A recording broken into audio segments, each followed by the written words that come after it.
Donald Trump is about to face his worst legal nightmare in New York. After being convicted on 34 felony counts, he's set to be sentenced, and it's a decision that could change everything for him. Will he escape serious consequences? Or is this the beginning of a major downfall? Stick around as we dive into what this ruling really means for Trump and the future of American justice. Don't forget to like and subscribe for all the latest updates. Donald Trump finds himself facing yet another monumental legal challenge, one that may prove to be his most difficult to escape. The legal battle he faces in New York, where he was convicted on 34 separate felony counts, is about to take a significant turn. This case has already attracted widespread attention, and the upcoming sentencing has added a whole new layer of intrigue to this saga. In a ruling issued by Justice Juan Merchan, Donald Trump has been ordered to appear for sentencing on January 10, 2025. This sentencing is a major development in a case that has already been filled with controversy, drama, and legal maneuvering.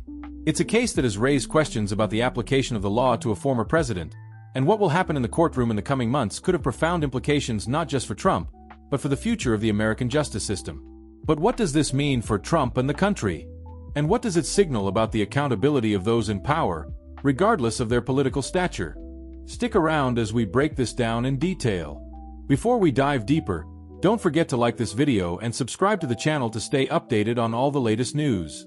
So let's get right into the details of the case and the ruling by Justice Merchan. The court's order, which spans 18 pages, has left little room for doubt. Donald Trump is required to be present for his sentencing on the scheduled date, January 10, 2025. He has the option to appear in person or virtually, and the court has set a deadline for him to inform the court of his preference, by January 5, 2025. This might seem like a procedural step, but it sets the stage for what could be a highly public and intense moment.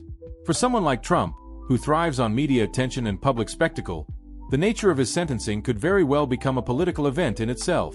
But here's where it gets particularly interesting. Trump had attempted to argue that he should be exempt from sentencing, or at least that the case against him should be dismissed entirely. He put forward several arguments, including claims of immunity, referencing the supremacy clause of the U.S. Constitution, and even invoking the idea of his election victory as a reason to avoid consequences. These are some of the most common defenses raised by high-profile figures trying to avoid accountability. Trump's team also tried to push for the case to be dismissed in the interest of justice, using what's known as Clayton factors, an analysis under New York law to determine if there are equitable reasons to dismiss criminal charges. The idea was that, perhaps because he was the President of the United States, these charges should somehow be set aside. But Justice Merchan was having none of it. He systematically dismissed these arguments, reaffirming that no one, not even a former president, is above the law. Now, this might seem like a straightforward ruling, but there's more nuance to it than meets the eye. Justice Merchan did not simply reject Trump's arguments and move forward with the case. Instead, he introduced an element that has stirred quite a bit of conversation in legal circles: an unconditional discharge. This concept, though perhaps unfamiliar to many, is highly significant. An unconditional discharge essentially means that, while Trump will remain a convicted felon, there will be no further conditions or penalties tied to his conviction. In other words, there will be no additional fines, no probationary measures, and no restrictions on his freedom. Trump would remain a felon, but without the usual consequences associated with a criminal conviction. This is a significant move because it avoids complicating matters with further legal entanglements, but at the same time, it ensures that Trump's criminal conviction stands. It's a decision that has drawn mixed reactions. Some people see it as a form of leniency, while others see it as a symbolic gesture that delivers justice without escalating the situation further.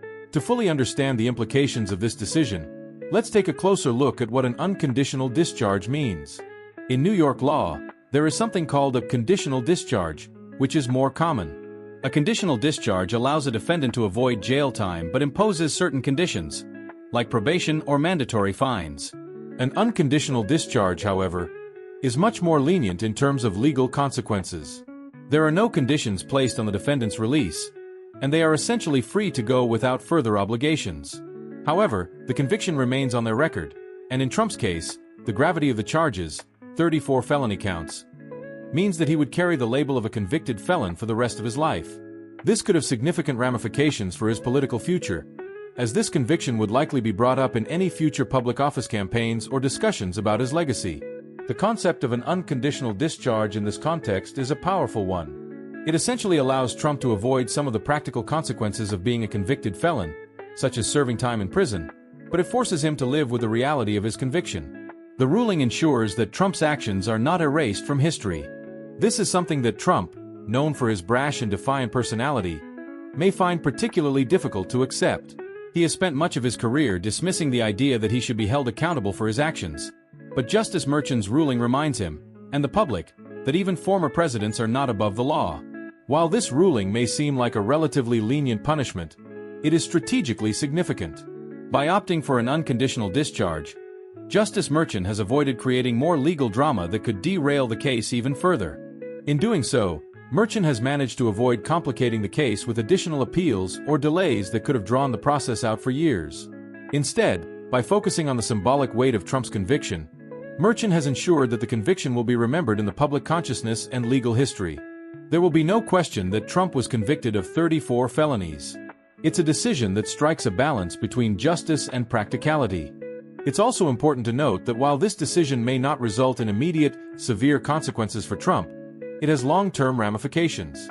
The label of felon will remain attached to Trump's name, no matter what he does in the future.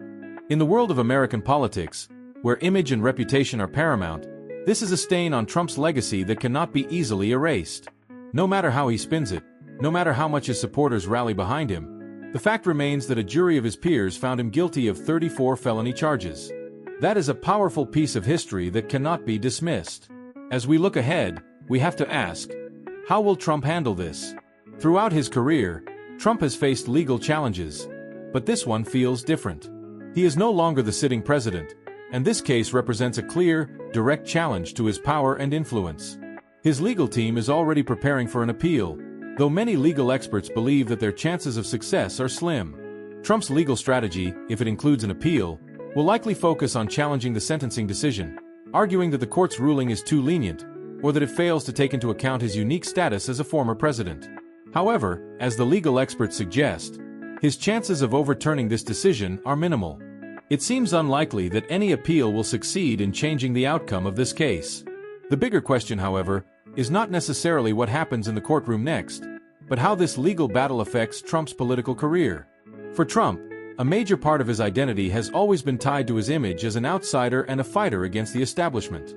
He has built his entire persona around the idea that he is untouchable, that no one can take him down. But now, with this legal conviction looming over him, he faces the reality that the law has finally caught up with him. How will he respond to this? Will he use this as an opportunity to further rally his base, or will it damage his reputation beyond repair? We'll be watching closely to see how this plays out in the coming months. As we wrap up, it's clear that this case is about much more than just Trump. It's about the principle of accountability, the integrity of the justice system, and the importance of upholding the rule of law, no matter who is involved. Trump may have tried to use his political power and status to avoid facing the consequences of his actions, but Justice Merchan's ruling makes it clear that no one is above the law. This is a turning point, not just for Trump, but for the American justice system. It sends a strong message that accountability is paramount, and that even those with the most power must face the consequences of their actions. So, what do you think? Should Trump have faced harsher consequences, or was this ruling fair? Let us know in the comments below. We'd love to hear your thoughts. If you found this analysis helpful, make sure to hit that like button and subscribe to our channel for more updates on this and other important stories. As always, thank you for watching, and we'll keep you informed with the latest developments on this case and more in the world of politics and law.